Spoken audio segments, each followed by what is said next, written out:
Nicole Strickland. I have been fascinated with the unknown and paranormal realms since childhood.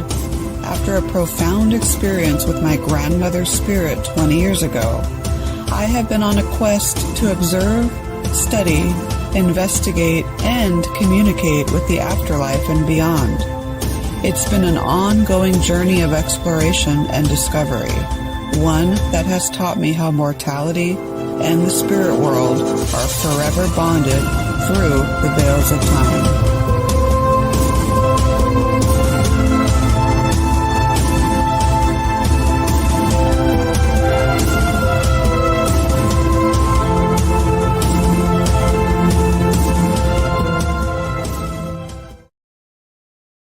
Afterlife Chronicles here on WLTK-DB network, WLTK-DB.com right there. I am, of course, your host, Nicole Strickland, on this fabulous Thursday, February 24th. And February just went and gone. Well, we have 4 more days left, but you know what I mean? It just seems like every new month that comes, it goes quicker and quicker and quicker, and it's crazy. Okay, it drives me nuts. But anyways, thanks for joining us tonight on this episode of the Afterlife Chronicles right here, like I said, on WLTK-DB. So we're going from true crime, okay, Jeffrey Dahmer, to the history of spiritualism. So if you missed Realm of Darkness there right before this show with host Rini Rodriguez and Ashley Moreno, that will be archived. I tuned in. It's a fabulous show. They were talking all about Jeffrey Dahmer. Very, very, very intriguing stuff. And it makes me wonder what his past background was. Maybe is there any sort of past lives that contributed to his strangeness, if I should say. And what another fascinating aspect, I'm not sure if it's really fascinating, but I share a birthday with him. So I'm a May 21st birthday, and I read so was he. So I don't know if that's a good thing or a bad thing, but Geminis, I mean, we can be good people, I promise. Anyways, so let's move on here. So just a few announcements here. Of course, I have a new website designed by station manager and producer and radio guru Todd Bates, author Nicole Strickland. Go ahead and check that out. And then, of course, 2 new shows are coming to the network. Kelly Brickle's The Psychic Hour, debuting, I believe, I might get this wrong. I think it's next month, but it's going to be Wednesdays at 1 Pacific there. Of course, what I just mentioned, Realm of Darkness True Crime Show with Rini and Ashley, Thursdays at 5 Pacific.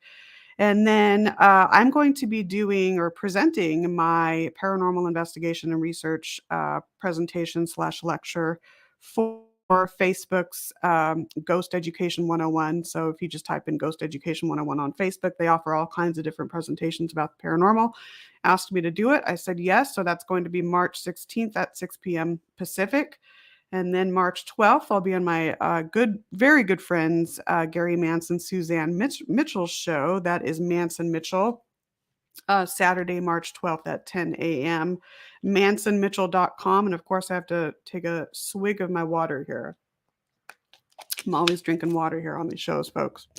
And then, of course, next month's already March. So you know what that is? Oregon Ghost Conference, people. Or I can't go up this year. I'm so bummed. But I might be doing a virtual class.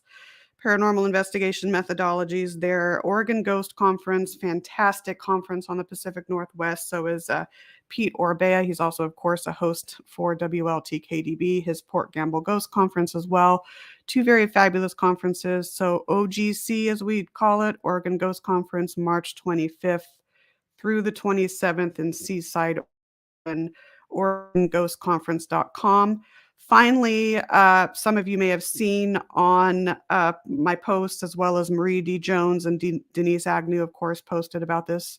The 3 of us are working on a book titled Woman on the Fringe, Groundbreaking Women in the Paranormal, which will be published by Black Spot Books in 2023. I was going to say 2003. Hello. 2023. So we're very excited about that. We're featuring experienced and dedicated women working in the trenches of the paranormal, from ghost researchers, afterlife researchers, cryptozoologists, ufologists, psychic mediums, podcasters, authors, tour guides, you name it, even those that study ancient archaeology. So the full gamut. So we're very excited about that. If you feel you're interested in submitting for this book, feel free to contact myself, Marie, or Denise through either email or our social media channels. So, anyways, moving on. And of course, follow the station WLTK-DB on its socials. We're all over the place: Facebook, YouTube, Twitch, Twitter, LinkedIn, you name it, just with that handle WLTK-DB. And then, of course, its website, WLTK-DB.com. And then the Afterlife Chronicles on its Podbean page, afterlifechronicles.podbean.com, and its Facebook page, long handle here. I should probably change that, but it's Afterlife Chronicles and Beyond right here on Facebook. And if you'd like to be a guest on the show, feel free to email me and we'll get that going. So I thought, I'm doing solo again tonight. We have some great guests planned for the near future, but I thought I'd talk a little bit about history of spiritualism. Now, people since the dawning of man have been interested in life after death. All kinds of cultures from all over the world for thousands of years have been interested in what happens to us when we transition from this plane to the afterlife. Okay, so that's been going on for hundreds of years. So, spiritualism, very interesting. It was a new religious movement, 1840s to 1920s, that proposed that the ghosts and spirits of the deceased did exist and could communicate with the living. That was their whole premise. So it started around the 1840s in the western and central regions of upstate New York. And then we are going to talk about the Fox sisters, Margaret and Kate Fox. Those two were huge influencers of the movement in a second. But before I go to talk about them, early religious movements, so we have Millerism and Mormonism, emerged during the Great Awakening. So many people who lived in these areas of upstate New York believed in direct contact with God and angels, that initial belief in the afterlife. So there are three concepts that spiritualists believed in. So one, they believed that the afterlife is a place where spirits can grow and evolve. They believed that contacting spirits is possible, and spirits are thus more advanced than humans. And three, spirits can help relay helpful knowledge and information about morals, ethics, God, you name it. So those were the three premises of spiritualism. And so what's interesting is the Americans who adopted this sort of belief, they believed they had a hand in their own salvation, and direct relation with those who passed offered insight into the ultimate fate of our souls and what happens for us next once we enter the afterlife. So very intriguing, but sadly, it's like there's like a dichotomy here, because you hear of spiritualism and you can't help but also hear of fraudulent acts, whether it was spirit photography fraud or psychic medium fraud. So it makes me think, if you take all the people in the spiritualist movement that were accused, I guess, of committing fraud, were all these people intentionally trying to commit fraud, or were some of them indirectly maybe committing fraud, they weren't necessarily conscious of doing it, but it was just they had such a desire to believe that in and of itself may have lended a hand into them committing these fraudulent acts. You have to kind of go beyond and think of these things. So that lends to the bias and the power of suggestion, and then of course the psychology of belief. What influences our beliefs, right? And by understanding that more, we might be able to shed more light on the beliefs in the paranormal. So just something that my mind kind of thought of when reading up, or when I read up on spiritualism and things like that. So there are a lot of key players in this movement. Hold on. Telling you, me and my water during the shows, folks. My goodness. I have like 3 bottles lined up here ready to go. Oh my gosh. Anyways, so let's start with Emanuel Swedenborg. I'm going to go through. There's so many. I mean, we'd be here for 5 hours tonight if I mentioned every single person that influenced this movement, but I'm just going to briefly go through some of the most popular that you'll hear of. So Emanuel Swedenborg, he was a Swedish scientist and statesman. He was born in 1688. So he thrived during the Enlightenment period. And this is a period when people preferred academics and logic and reason as opposed to religious teachings. So he wanted to understand the intricacy of the spirit world by exploring the physical world. So he claimed that his sixth sense was open, and during nightly dreams, he communicated with angels and spirits, ascending staircases into heaven, if you will, or into the spirit realm. So he claimed that he was permitted to understand the dying process and be awakened in spirit. So this allowed him to understand what happens to the soul after death. And another intriguing aspect of this too, which in a way matches a lot of the NDE accounts, near death experience accounts, is he said that the spirit world, according to his experiences, was very similar to the physical world, an earthly landscape, but more alive, more vivid with bright colors and that sort of thing. So that matches one of the aspects of that people have, that NDE survivors have. From all walks of life, children, adults from all different cultures, one of the common claims is that they experience almost an earthly paradise, but it's more lively, it's more vivid, bright colors, different colors than what we can see here in the mortal realm. Another aspect is that our imaginations can shift the landscape of the afterlife depending on our culture. So this Swedenborg guy here, Swedenborg guy, listen to me, that kind of matches NDE accounts. So that to me makes his, I guess, testimony. This headband is driving me nuts right now. My goodness, this Ted, his testimony about the afterlife a little bit more believable. And then you go into Franz Mesmer. He was a Viennese doctor. I think he was born in 1734, died in 18, I think 15. So he developed animal magnetism or magnetism, which was a psychological physical practice. So he proposed that all things in the universe and human body were governed by this magnetic fluid that could be imbalanced, causing illness. And I think it was called Lebens magnetismus, I believe, if I'm pronouncing that right. So he had this practice where he would wave his hands over a person's body.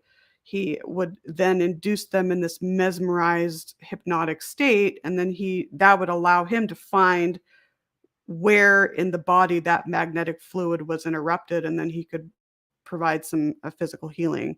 So he was a huge influencer, and so what happened is a lot of amateur mesmerists started to sprout, and they would try to practice the same sort of procedure that he did. And some people during these hypnotic trance-like states would claim to have visions of spirits and ghosts and those in the afterlife. So very, very interesting information here. Now let's move into you can't talk about the spiritualist movement without mentioning Kate and Margaret Fox, two sisters. I believe Kate was 11 and Margaret was 14, if I have that correct. They were from Hydesville, New York, so upstate central New York. They claimed to have psychic abilities, and in their house actually, and it was, I believe, March of 1848. So they were upstairs in the very, very small house that they lived in, upstairs in their bedroom, and they claimed to experience these knockings and these rapping sounds. And so they convinced a neighbor to come by the home so they could demonstrate these sounds.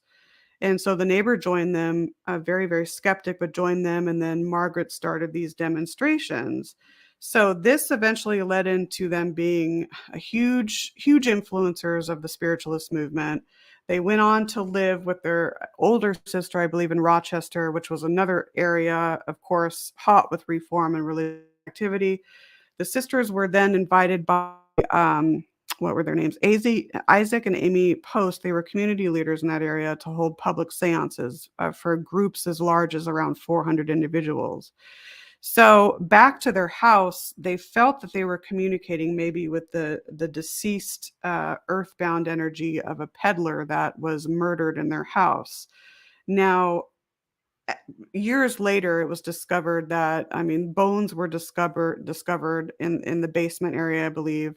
Hair was discovered in the basement area, but nothing to officially identify that as human skeletal remains or anything like that. I think chicken bones were found. So it wasn't ever documented or confirmed that it was actually a deceased peddler, so to speak. So they started these very popular public seances for many people, and and then came, I'm trying to like summarize this because I could go on and on and on about them.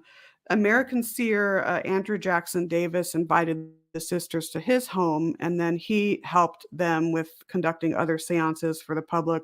I mean, they embarked on this entire professional tour, going to different cities to spread word of communicating with the spirits, and demonstrating how they, conducted their psychic mediumship abilities. And so they both admitted to fraud, but then they recanted that later on. Maggie actually married an explorer by the name of Elisha Kent Kane, and she converted to Catholicism. Kate's business boomed, especially after the Civil War. I think it was something around 2 million more people after the Civil War, and dealing with the loss of family members and so on, believed in spiritualism. And around by the 1880s, around 8 million spiritualists existed in the US and Europe. So Kate then eventually demonstrated how they would produce these rappings and these tapping noises. And so I'm just going to read a little bit of a phrase here. So Kate offered a demonstration, removing her shoe and placing her right foot upon a wooden stool.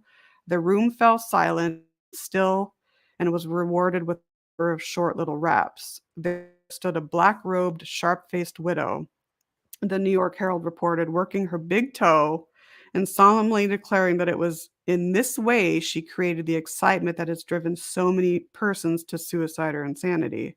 One moment it was ludicrous, the next it was weird.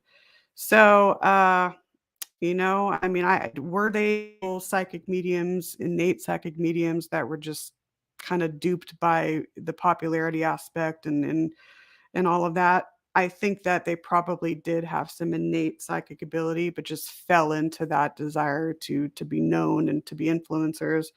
And so a quote here directly from Maggie, this headband, I'm telling you, it's going to fall off my head. Anyway, she said, my sister Katie and myself were very young children when this horrible deception began. At night when we went to bed, we used to tie an apple on a string and move the string up and down, causing the apple to bump on the floor, or we would drop the apple on the floor, making a strange noise every time it would rebound. A great many people, when they hear the rapping, imagine at once that the spirits are touching them, she explained. It is a very common delusion. Some very wealthy people came to see me some years ago when I lived in 42nd Street. I did some rappings for them. I made the spirit rap on the chair, and one of the ladies cried out, "I feel the spirit tapping me on the shoulder." Of course, that was pure imagination. So there, and this reference was from the Smithsonian. So there was a lot of, they admitted to the deception. I think, like I said, there was some innate talent there, but just the desire to become popular during the movie, all of that, I think, interfered with them being a little bit on the authentic side, sadly. But there have been books written about them, and that was just the bare bones about them. I mean, there's so much more information you can read about the Fox sisters. Anyways, I'm looking at the time here. 6:19. Let's take our first break. You are tuning into the Afterlife Chronicles here on the WLTK-DB network. We will be right back. Stay tuned.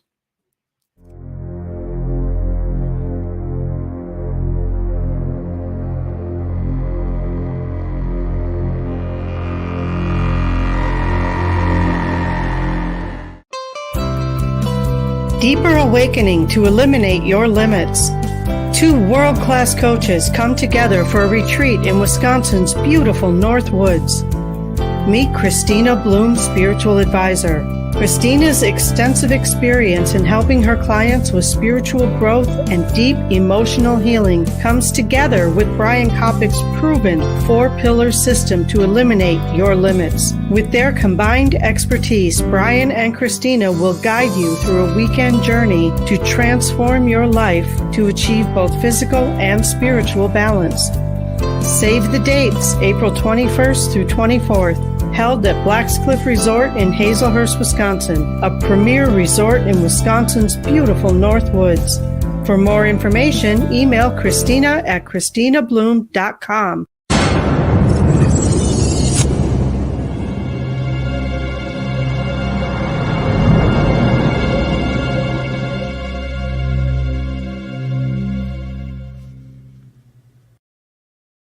So 20 minutes past the hour here on WLTK-DB.com. You are tuning in, of course, Life Chronicles here, and I'm your host, Nicole Strickland. I have to get better at the comments. I'm seeing some familiar faces in here. Linda Myers, hello. How are you doing? Shiana, hello.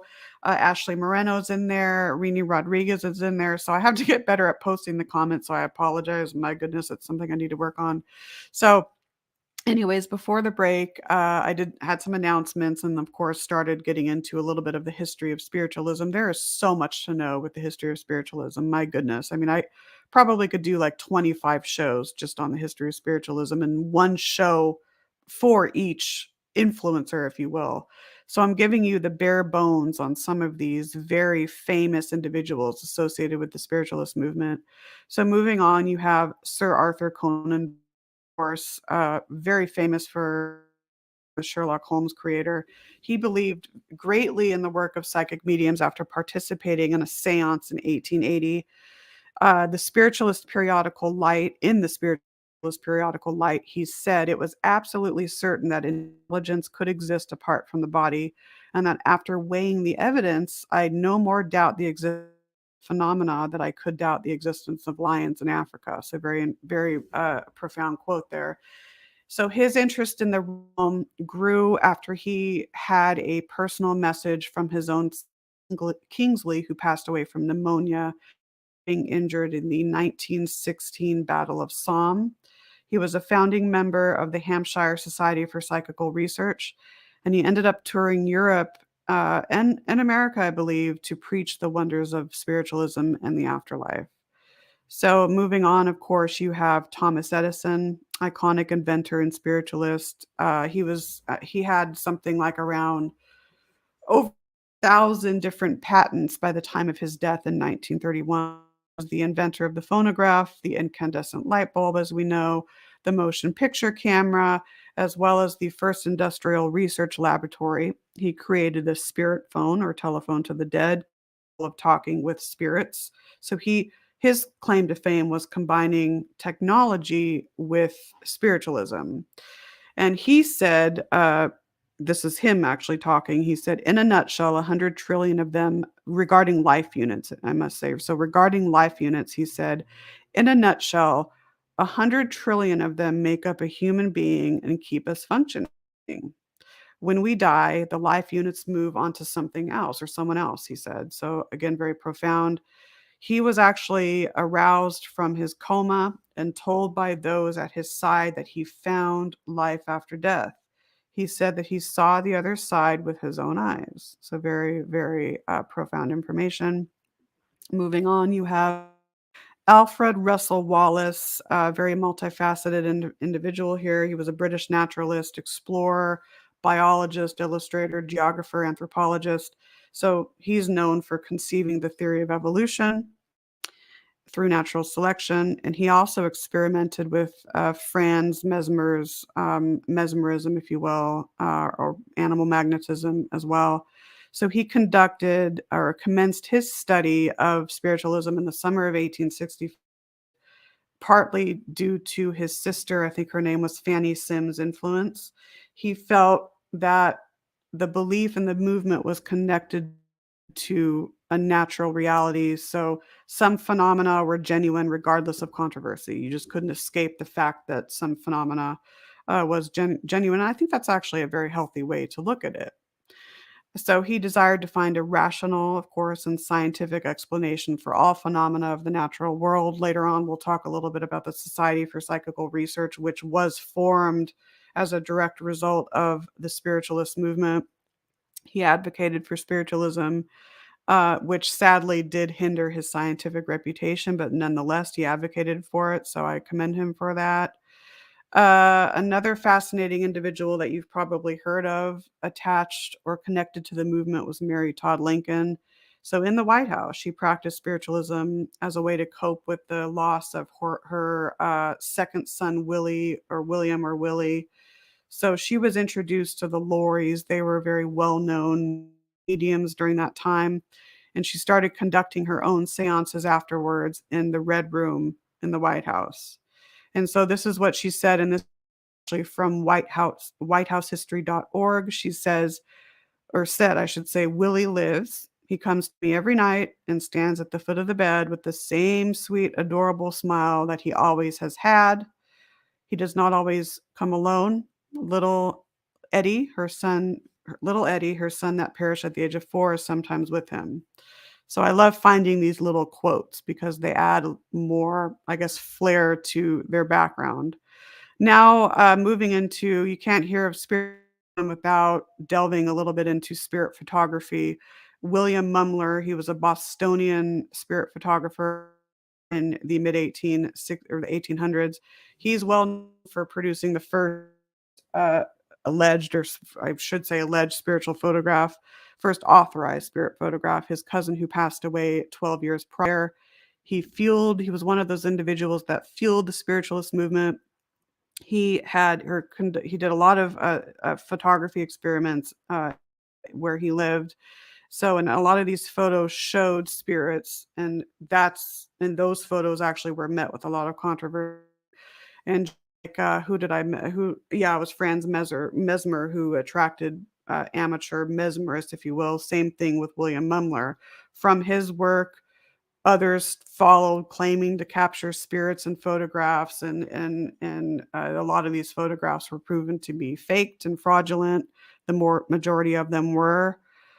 So then you're getting into a process. You see these photographs, many of them historical photographs, and you see the substance coming out of their mouths. We all know those that are paranormal know about ectoplasm. And there were so many different ways that these photos, you look at them and you think they're real, but there were so many deceptive ways that these photographers used to try to convince us spirit activity. But again, most of them were fraudulent. So ectoplasm, right? You can't the movie Ghostbusters with ectoplasm. Crazy, right? Gosh, this headband, I should just take it off. Anyways, so the biology definition, it's a non-granulated outer part of a cell's cytoplasm. So it is technically a biological definition. It is real. Now, from the biological definition, you go to the paranormal definition of a viscous substance that exudes from the psychic medium during a trance-like state, that which forms into the manifestation of a ghost or spirit. Liquid to material, odor may be present. Something called the actinic force, which was used by psychical researchers as a way to scientifically explain psychokinesis, or PK, the mind's ability to influence an object in seances, or the mind's ability to influence an object. Um, this was used in seances. So this unidentified fluid in the human body that could be released. Now, they used things like cheesecloth, textiles with potato starch, paper, cloth, egg whites, butter, you name it, to try as deceptive ways to try to hint at, oh my gosh, look at, I actually have real ectoplasm coming out of her mouth, when in fact most of it was fraudulent. And so many psychical researchers exposed the mediums during these seances, obviously not scientifically verified. But, a lot of people think, oh, ectoplasm, okay, that's just some made up word. But actually, there is a biological definition, of course, that being the non granulated outer part of a cell's cytoplasm. All right. So we're going back into biology in high school, or biology in college, whenever you took it. So moving on, more individuals connected with this movement, and again, there are so many. I mean, I'm only touching on, like I said, some of the individuals that you more commonly hear of during the spiritualist movement. Harry Price, you can't not mention him. He was a psychical researcher, author.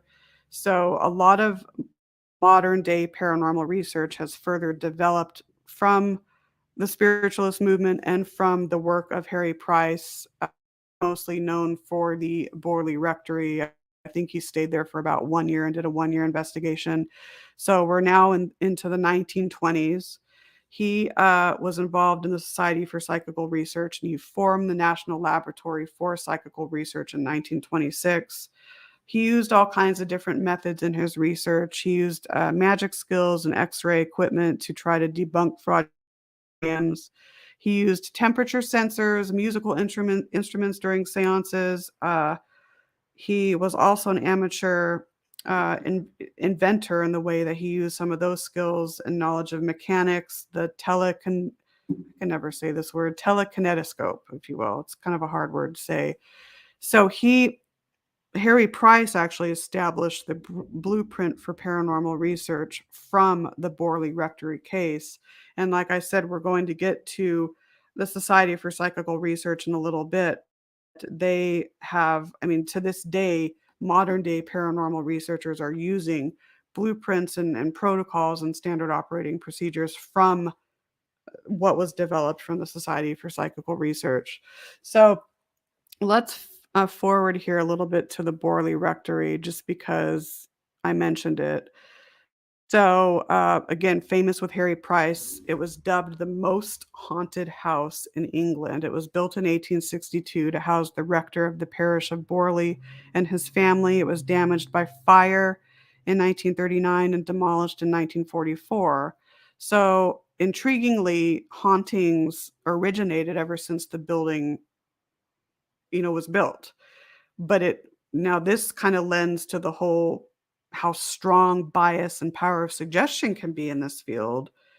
It These reports of hauntings at the Borley Rectory strengthened in 1929 after the Daily Mirror newspaper published Harry Price's visit. And Harry Price also wrote 2 books about its hauntings. So there you go. And that's something we have to pay attention to as researchers, how bias and power of suggestion and influence can influence the experiences we have. So it would have been interesting, let's say that newspaper never printed anything about Harry Price's visit. Would the hauntings and the reportings of those hauntings, would they have strengthened like they did? Probably not. So very intriguing there. So the Society for Psychical Research investigated and rejected most of the sightings as either imagined or fabricated, but nonetheless, you cannot deny Harry Price's influence, not just during the spiritualist movement and shortly after, but of course on modern day uh, paranormal research. So let's go back up here. Get back to, okay, so Harry Price here. And then we move on. William Crookes, he was a British chemist and physicist. So he was known for scientific inventions in paranormal research. He was at one time the president for the SPR, the psychical research. So he used and informed or made the, which was a light mill that measures electromagnetic kind of radiation. So almost like a precursor to a modern day EMF detector, if you will. And then he experimented with the Crookes tube, which was electrical discharge tube, which measures the electrical field and fluorescence of light and that sort of thing. And so I actually am using some of my, because I took from different PowerPoint presentations that I have, and I'm actually looking at the pictures of these instruments right now on this PowerPoint slide. Very cool stuff. Gosh, it would be fascinating to use the instruments of that time period in today's research and to see if those early instruments would yield some of the same results that some of our modern day gadgets do. That would be fascinating. So moving on, and I do have an EVP with this individual because, right, Harry Houdini, famed magician. So again, we're in the 1920s now time frame. He was known for working hard to try to debunk fraudulent mediums. So originally, he was not a believer in the paranormal, but he contacted mediums to try and make contact with his deceased mother. And so he then realized that a lot of these mediums were fraudulent or performing fraudulent acts. So he set out to expose them, and he developed his Houdini's fraud prevention cabinet, where he would have the medium go in, and I have a picture of it on a PowerPoint slide. But he had this cabinet where they would go into, and it would prohibit them from trying to do any sort of weird trickery or fakery or anything like that. So he featured spiritualistic manifestations during his stage shows to depict. So he would depict how these fraudulent mediums would deceive the public.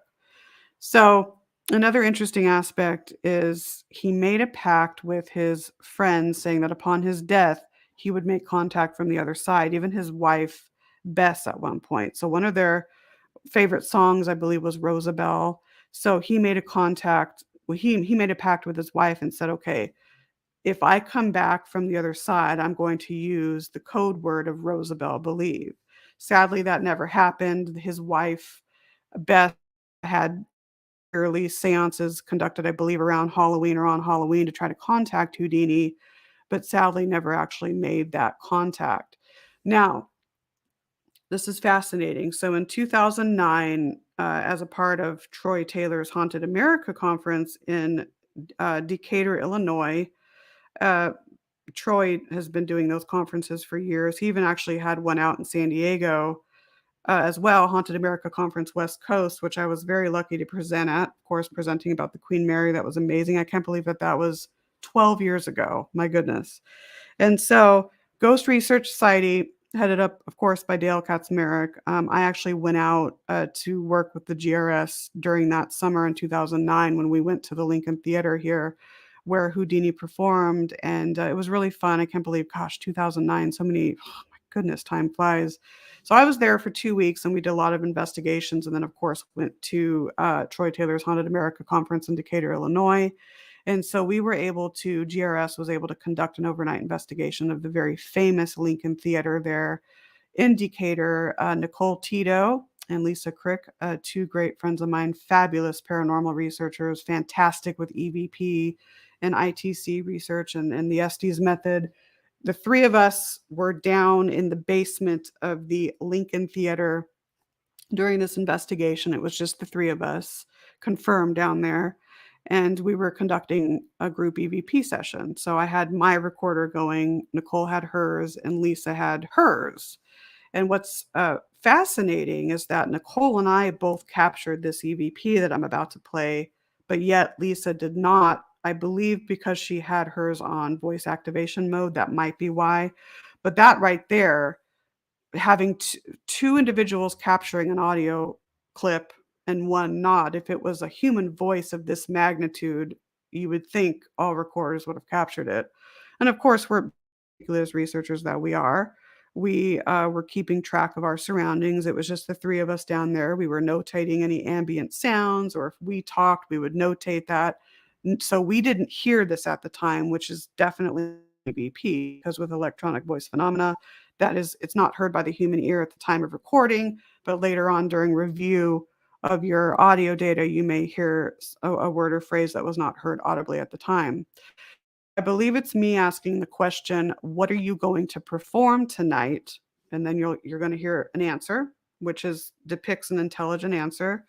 And then me again saying, what are you getting ready for? So this is this is probably one of the best class A top-notch EVPs that I've ever captured.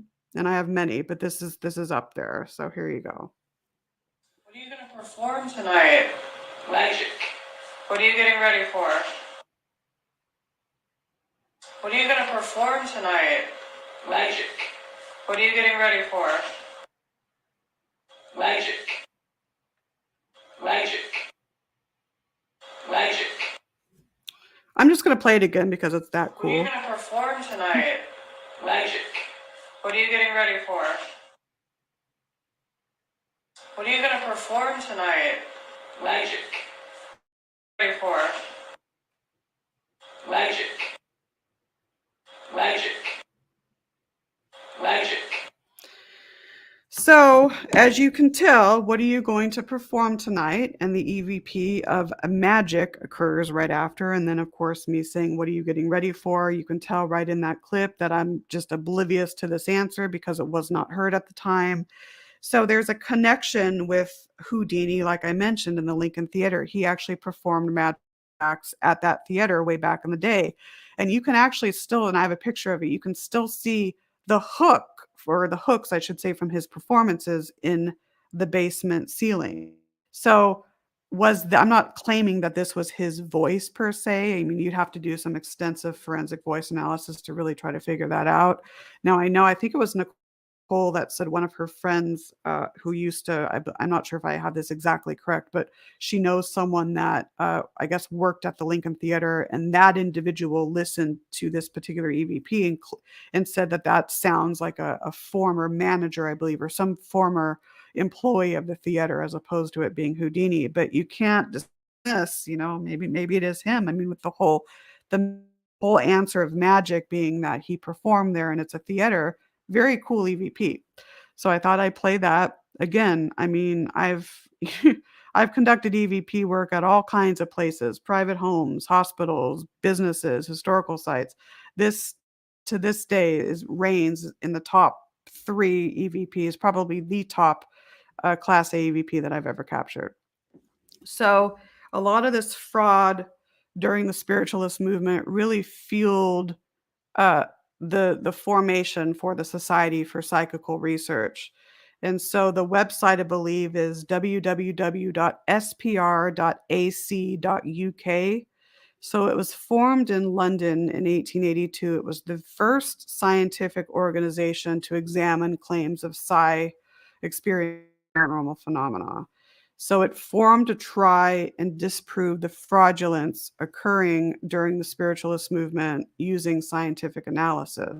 So a lot of modern day research using scientific methods, if you will, as opposed to esoteric or metaphysical, are bloomed actually from the Society for Psychical Research. So they investigated claims running the gamut of telepathy, intuition, apparitions, hauntings, you name it. So Frank Podmore, as well as 2 other co-authors, and I'm blanking on their names right now, shame on me. I mean, so they had a 2-volume study where they analyzed 700 plus personal experiences. And if you go on the Society for Psychical Research website, I mean, they have annals and annals of articles and information about the protocols and the framework that they use for investigating phenomena scientifically, if you will. And a lot of people cringe at the word science and scientific and all that and paranormal. I personally believe that if done correctly, if done methodically, I think that the scientific method per se can be applied to paranormal research, again, if used correctly. So the whole society established a framework for the study of anomalous phenomena that's still adopted in today's research, of course. So it still conducts field work into the study of anomalous phenomena. Check out the website. There's just a ton of information on there.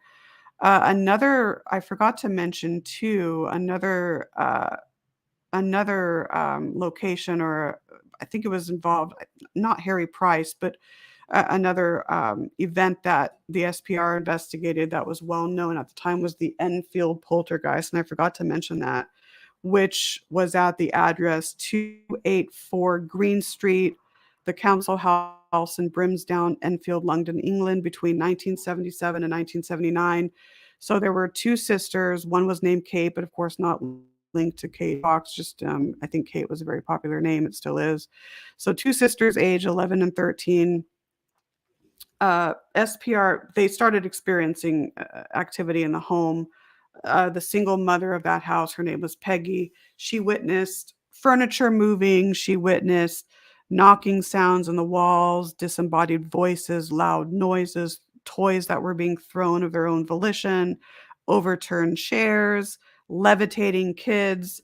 And 30 people actually saw heavy furniture moving, saw some of these thrown objects, saw some of this levitation. So the SPR, some members of the SPR were asked to come in, and so some of them were torn on the authenticity of these events versus events actually deceptive. Now it sounds like it could be a combination of both. Janet, one of the daughters, was found to participate in deception. A video camera actually saw her bending spoons and attempting to bend an iron bar, and then she also was seen banging a broom handle against the ceiling, maybe to try to mimic knocking sounds, if you will. And so she also was seen hiding one of the researchers' tape recorders. So, and another fascinating aspect is she had a habit, I guess, of changing the topic of conversations. And then one of the voices that she claimed to hear, she dubbed him Bill. Well, that voice also had the personality of trying to change topics as well. So it makes you think, okay, well, that's probably her mimicking that voice and blah blah blah. So it makes you wonder. I think a lot of these events, time, some of them obviously were fraudulent, some of them were deceptive, but what I was alluding to earlier with the desire be to have belief in phenomena, or maybe as a way to try to draw attention to themselves, people were deceptive, but not necessarily malicious. But again, it was that strong desire to believe and maybe be popular and all of that. So I'm just noticing the time here. We are due for our second break. So you are tuning into the Afterlife Chronicles here on the WLTK-DB network. So let's take our second break. Stay tuned, and we will be right back for the remaining 15 minutes. Stay tuned, folks.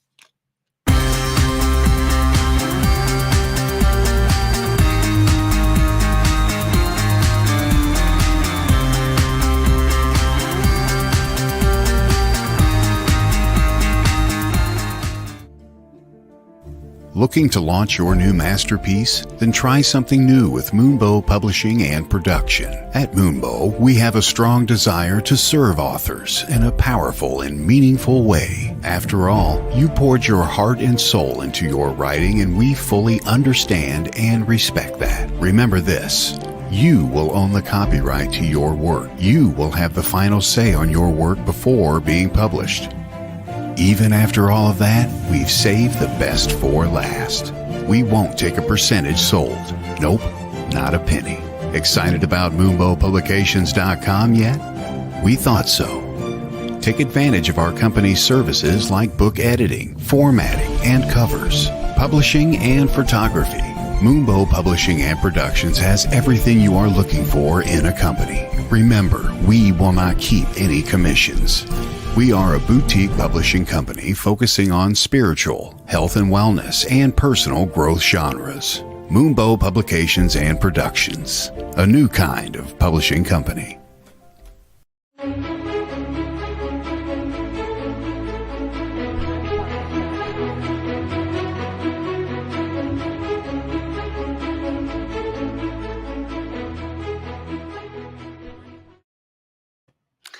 Okay, 48 minutes past the hour here on WLTK-DB.com. And I live in San Diego, of course, about 10 minutes from Miramar. And so there's a jet flying overhead. So I apologize for that sound if it's loud for you.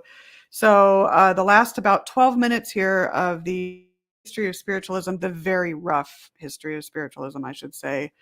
So I do want to reiterate the importance, what the SPR has helped us achieve in modern day research, the need for structured protocol, for just protocol for a general paranormal case study, but protocol for individual methodologies used, spirit photography, videography, environmental monitoring, audio experimentation, you name it, standard operating procedures, unbiased objective research, right?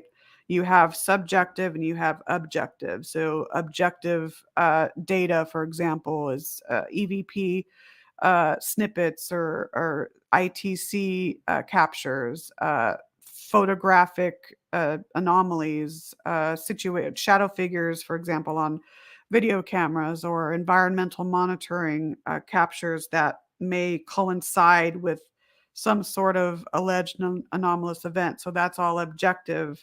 Then you have more of the subjective, what I consider subjective data, whereas our what our intuition is telling us, if we're sensing an emotion from a spirit, if we're feeling a certain pain in our body, maybe in our chest, and that maybe we're investigating an area or a site where an earthbound or a spirit was shot in the chest, for example. So things like that, more subjective. Both, in my opinion, are equally important to the entire paranormal case study process. So where I'm getting at, for me, and everyone's different, you have again, a lot of people cringe at this word, but I'm using it as a way to make a point, scientific, objective sort of research, following some sort of scientific protocol. So using gadgets such as, environmental monitoring, to monitor ambient temperature and EMF and static electricity, for example, uh, uh, static cameras, infrared cameras, full spectrum cameras to monitor our environment. That's all, along the lines of more of a scientific sort of approach in this field. But I also feel blending in with that to give it a more holistic approach is the esoteric and the metaphysical. This is my belief. I don't think that you can ignore your innate intuition, as we all have it, your innate psychic senses when doing this work. If you're going to ignore that, then you're really at a disadvantage. You're putting the entire case study in jeopardy, in my opinion. You have to include both the science end of it and the metaphysical and the esoteric. So using your own innate intuition, using items such as pendulums, divine dowsing rods, bringing in crystals, various crystals that are sentient beings themselves, things like that, and combining those two into one case study, I think can really lend to a lot more, many more results, or a lot more results than just focusing on one or the other. So I wanted to bring that in there. I think it's very, very much needed to be like that, to have a holistic mindset when investigating the paranormal. Very, very important there. I know we're about 7 minutes out. I had a few more individuals here now we're going beyond, of course, the 1920s, but I don't think we're going to have time for that. So I just want to maybe mention briefly a little bit about, we have to, as researchers, pay attention to some of the trends going on now in paranormal research, whether you're a ufologist or you're a neurologist, or whether you're a ghost researcher, afterlife researcher, you name it. Paying attention to the trends, the different types of experimentation that are being developed, the different types of methodologies, different technological trends. Speaking of technological trends, more equipment is being introduced to the field, which obviously have pros and cons. I'm of this belief that less is more. I think if you're going into a location and you have every single gadget known to mankind and you lay it all out, you'd be surprised. You're spending 8 hours, 10 hours, 12 hours paying attention to all that equipment, which is great. That's going to help you a lot. But yet it prevents you from really paying attention to your environment, which is another key aspect of paranormal case study. Vigils, if you will, paranormal vigils are equally important, if not more important, than what our gadgets are telling us. So paying attention to these engineering and these technological specialists that can augment or change a device for paranormal research. Some of those changes can be helpful and they can hinder us in many ways. So, and then of course the aspect of there's really no such thing as a ghost detector. There's not one device out there right now that can that can black and white detect ghosts, right? It's maybe thought to do that, but you can't ever come out and say, well, yeah, there's a bunch of ghost detectors out on the market. That's not the case. And just the reminder that even with all of these protocols set in place and with all of the adjunct equipment that we use, I want to remind you, and I'm kind of going off on a tangent here, but that's fine, whatever. We have 5 minutes left, to really focus on yourself, because you, as the investigator, are the best piece of equipment out there. You, with your intelligence and with your own innate psychic senses and your own innate intuition, can really bring a lot to the table during a case study. So documentation is key. Documenting your personal experiences. They tell a story. These personal experiences, like I said earlier, the subjective data is equally as important to a case study as an EVP is, or an anomalous photograph. These stories help to put the pieces of the puzzle together, or may help to put the pieces of the puzzle together. These stories can match and be similar to what other people have experienced. So document your personal experiences, document your psychic experiences, and of course, pretty much everything that goes on, documentation is key. More and more people now are wanting to become higher in tune with themselves and really develop their 5 senses as well as their 6th. So this is definitely going to help in the future of paranormal research.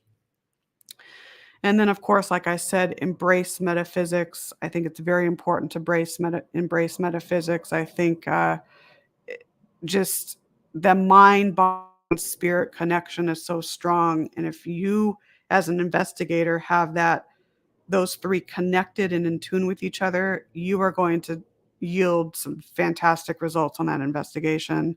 So let's see here. And then, of course, I want to end too by, it seems as though, and again, this is kind of a tangent from the spiritual movement, but I'm going with it. Nowadays, with everything going on with our pandemic, and obviously last night's event with, I don't really want to mention it too much on air, but we all know what's going on across the globe, across the pond, if you will, which is just tragic. It's disgusting what's happening out there. Um, you know, there's this parallel relationship between us mortals and those on the other side, and I'm even those that aren't necessarily human, maybe interdimensional beings. You want to bring in ETs, ultra terrestrials, if you will. I think there's this connection here. There's this cosmic relationship that's really growing, and I think we need to foster and really move closer to trying to examine why more people are interested in paranormal and why we are getting more results and experiences with the paranormal. So and that's a whole different topic altogether, but I wanted to mention that, and just the reminder that we're all a part of the collective and shared universe. And so perhaps those in the afterlife and beyond know this, and they're trying to impart these teachings. And so pay attention to that on your case studies when doing your work. So a cosmic shift, an influx of spirit communication and connection, and maybe that cosmic shift started. Maybe it's been that way for hundreds of years. Maybe it was that way during the spiritualist movement, and it's just now getting stronger and stronger and stronger. One last thing, too. Speaking of paranormal case studies and working on paranormal investigations and whatnot, leave ego out of it, please. So ego, just a small letter word, three-letter word, which can destroy a big letter word called relationship. And that's what we're doing as researchers. We're building relationships with ourselves. We're building relationships with our fellow researchers, and of course, those that we communicate with from beyond. So 2 minutes left here. So March 3rd, Marie D. Jones and Denise Agnew are coming on. I'm not sure exactly what we will talk about yet. Probably look at some other stuff. March 10th, Robert Lindsay, and then March 17th, of course, and another jet's flying by. I apologize for that. Rocky Smith, president of the Oregon Ghost Conference, will be coming on to tell us all about this year's. It's such a great conference, guys. I am so bummed I can't physically be up there this year, but I'll be there. So that's about it. I hope you guys enjoyed this show. I do apologize. I am recovering from COVID, so I have the COVID brain fog. So if I was a little disjointed, I apologize. But you know what? Tincture of time, folks. Tincture of time. So here at the Afterlife Chronicles, we are bridging the gap between mortality and the afterlife, one experience at a time. I hope you guys have a great weekend, and we will see you next week.